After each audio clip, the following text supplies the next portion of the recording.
वंदे मातरम दोस्तों, welcome to revolution एड्यूटेक। तो friends, as per अवर discussion, जैसा हमारा डिस्कशन था, we are running CUET course that will be free of cost to everyone. सबके लिए फ्री ऑफ कॉस्ट होगा। I just want to explain CUET। बहुत लोगों को CUET के बारे में भी पता नहीं है। We have started this class, हमने इस क्लास को स्टार्ट किया हुआ है। And we have started first of all this CUET, that is Central University Entrance Test. This exam, that is CUET, Central University Entrance Test. This test will be conducted by NTA. ये conduct कौन कराएगा? NTA कराएगा। This exam CUET. I just want to give a only brief description about CUET. केवल आपको एक brief description देना है CUET, because बहुत लोगों को अभी नहीं पता है। तो this CUET that is for UG program which was initially before this year. इस साल से पहले क्या था? What was the situation? You need to know everything. And this आपके जो इसके CUET की लास्ट डेट है वो भी अभी इनहेंस कर दी है, लास्ट डेट को भी बढ़ा दिया है। एंड यू कैन फिल, अगर आपको UG प्रोग्राम में एडमिशन लेना है, अगर UG प्रोग्राम में आपको किसी सेंट्रल यूनिवर्सिटीज में एडमिशन लेना है, then this exam is for those candidate. ये एग्जाम उन एस्पिरेंट्स के लिए है जिन्हें UG प्रोग्राम में किसी सेंट्रल यूनिवर्सिटी में एडमिशन लेना है फॉर एनी डोमेन। दैट में बी साइंस डोमेन, दैट में बी ह्यूमैनिटी डोमेन। आपका डोमेन साइंस भी हो सकता है, आपका डोमेन ह्यूमैनिटी भी हो सकता है। जिस भी डोमेन में आपको अगर किसी सेंट्रल यूनिवर्सिटी में एग्जाम एडमिशन लेना है, आपको किसी सेंट्रल यूनिवर्सिटी में अगर एडमिशन लेना है, there will be no individual test. किसी भी सेंट्रल यूनिवर्सिटी का इंडिविजुअल कोई भी टेस्ट नहीं होगा। And there will be no single central university, कोई भी सिंगल सेंट्रल यूनिवर्सिटी नहीं होगी जो कि आपके 12th के मार्क्स के बेसिस पे एडमिशन देगी। There are some private universities, कुछ प्राइवेट यूनिवर्सिटीज भी हैं। You can see in the notification कौन कौन सी यूनिवर्सिटीज हैं जिसमें आप एडमिशन इस CUET के परफॉर्मेंस की बेसिस पे ही ले सकते हैं। आप इस CUET की परफॉर्मेंस की बेसिस पे ही ले सकते हैं। In general there will be 3 paper, there will be 3 section. 3 section होंगे इस एग्जाम के, 3 सेक्शन होंगे। There will be section 1। In section 1 का जो पेपर होगा, एंड वन थिंग मोर, हर एक सेक्शन हर एक यूनिवर्सिटी के लिए कॉमन नहीं होगा। That depends on university to university. Depend करेगा कि किस यूनिवर्सिटी में आपको एडमिशन लेना है। वहां की आप ऑफिशियल वेबसाइट पे जाइए, वहां आप देख सकते हैं what is the requirement in that particular university. उस पर्टिकुलर यूनिवर्सिटी में क्या रिक्वायरमेंट है। जरूरी नहीं तीनों सेक्शन हर एक सेंट्रल यूनिवर्सिटी में रिक्वायर्ड हो। तो सेंट्रल जो आपका सेक्शन 1 होगा, यस, लेकिन जो सेक्शन 2 होगा that will be required in each university. Section 2 जो कि आपका डोमेन स्पेसिफिक होगा, आपको UG प्रोग्राम में किस सब्जेक्ट में एडमिशन लेना है, section 2 will be based on that. While section 1 के 2 सब सेक्शन होंगे जहां पे आप 2 लैंग्वेज को चूज कर सकते हैं। तो section 1 will be your language based paper. Basically आपका जो सेक्शन 1 होगा that will be language based. जो सेक्शन 1 आपका होगा that will be language based, entirely language based paper होगा। In that there will be, इसमें आपको क्या होंगे, this will be entirely language based paper, जहां पे आपकी लैंग्वेज की स्किल को चेक किया जाएगा। सेक्शन 1 का जो पेपर होगा that will B language based paper, जहां पे आपको आउट ऑफ द गिवन जो भी सेक्शन 1A और 1B में आपको लैंग्वेज गिवन है, आपको उन लैंग्वेज में से किसी लैंग्वेज को ऑप्ट करना होगा और उसी लैंग्वेज का पैराग्राफ टाइप का क्वेश्चन होंगे, पैराग्राफ बेस्ड पेपर होंगे या स्टोरी बेस्ड पेपर होंगे। And section 2, there will be 3 sections. Section 2 will consist of, section 2 में क्या होगा? Section 2 will consist of, section 2, in that section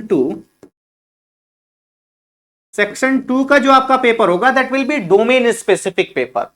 Section 2 का जो आपका पेपर होगा that will be domain specific. This paper will be your domain specific. आपको humanity के subject में UG प्रोग्राम करना है, या आपको साइंस के किसी सब्जेक्ट में करना है, साइंस में आपको किस सब्जेक्ट में करना है, फिजिक्स में करना है, केमिस्ट्री में करना है, मैथ्स में करना है, और व्हाटएवर सब्जेक्ट, जो भी सब्जेक्ट में करना है। तो section 2 will be entirely domain based paper, या आपको बिजनेस स्टडी में करना है, जो भी आपका रिक्वायरमेंट होगी, you can go in section 2 paper. And section 3, जो आपका सेक्शन 3 पेपर होगा, section 3 paper will be directly based on aptitude. There will be certain universities, कुछ यूनिवर्सिटीज ऐसी हैं जिनमें they will check your aptitude, they will check your aptitude skill, because nowadays कहीं पे भी आप इंटरव्यू के लिए जाते हैं, everyone check about aptitude skill. तो जो आपका थर्ड सेक्शन होगा that will be aptitude based.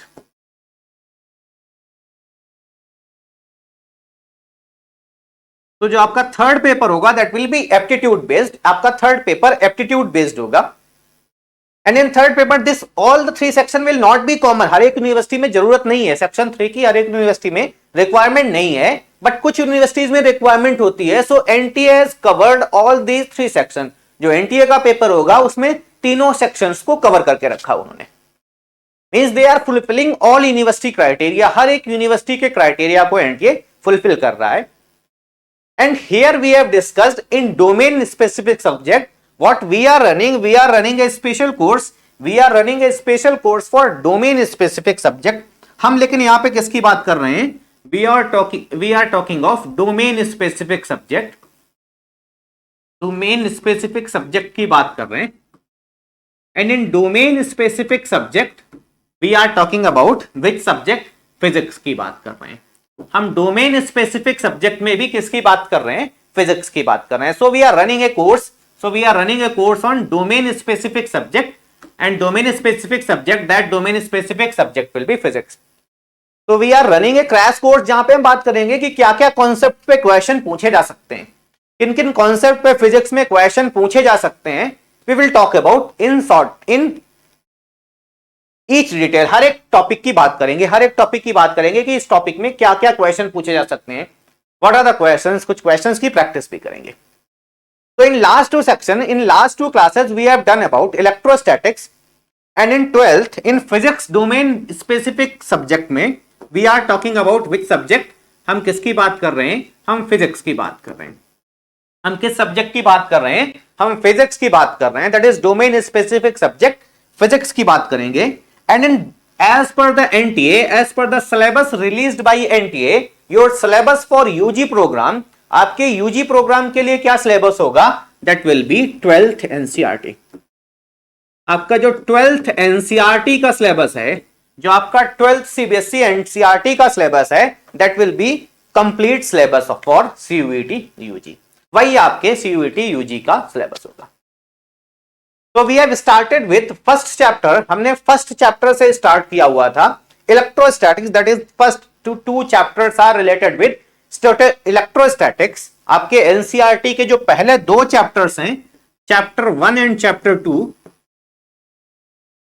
Chapter 1 and chapter 2, आप चैप्टर 1 और चैप्टर 2 को कंबाइंडली बोल सकते हैं electrostatics. That is electrostatics.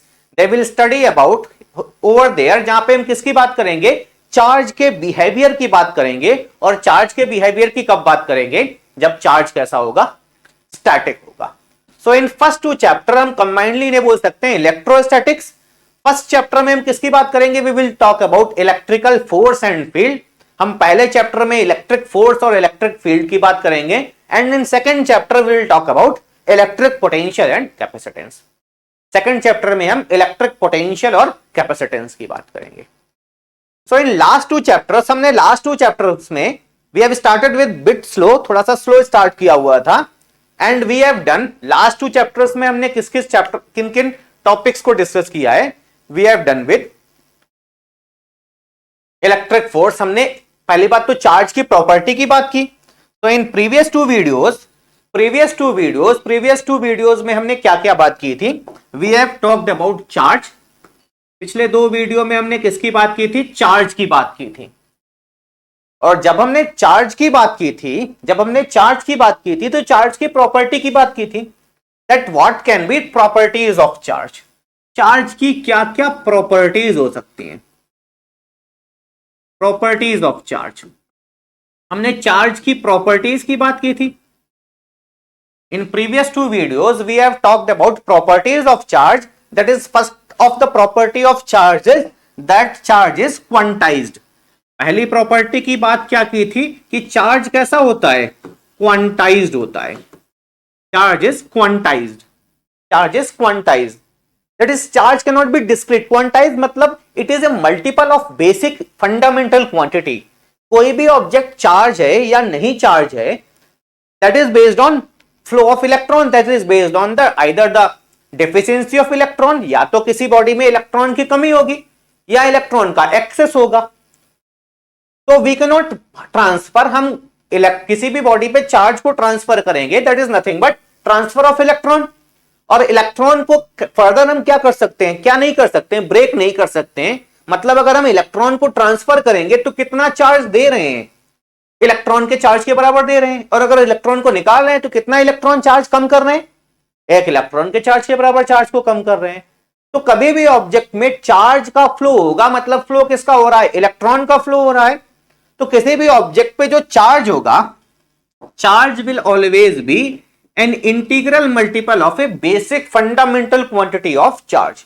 Charge किसी भी ऑब्जेक्ट पे एक बेसिक फंडामेंटल क्वांटिटी का मल्टीपल होगा, and that basic fundamental quantity, जब भी क्वांटाइज्ड किसी भी क्वांटिटी को बोलेंगे, whenever we will say that this property is quantised, ये प्रॉपर्टी कैसी है, क्वांटाइज्ड है। क्वांटाइज्ड का मतलब क्या है, what does quantised mean, quantised का मतलब क्या है, क्वांटाइज्ड का मतलब क्या है,